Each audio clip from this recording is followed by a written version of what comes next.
po ang kanyang pamilya ngayon na nagdadalamhati. Subalit, maliwanag ang inyong salita. Mga nanalig sa inyo ay muling mabubuhay, makakasama po doon sa iyong kaharian.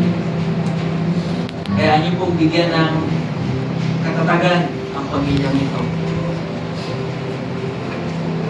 Palakasin mo ang kanilang mga loob, naging kanilang pagtitiwala sa inyo. Yamang ikaw naman ang sumasakop sa bawat isa sa kanila. Gamitin mo rin ang bawat isa sa amin, ang mga kaibigan, kilala, kamag-anak, para maging kalakasan din nila.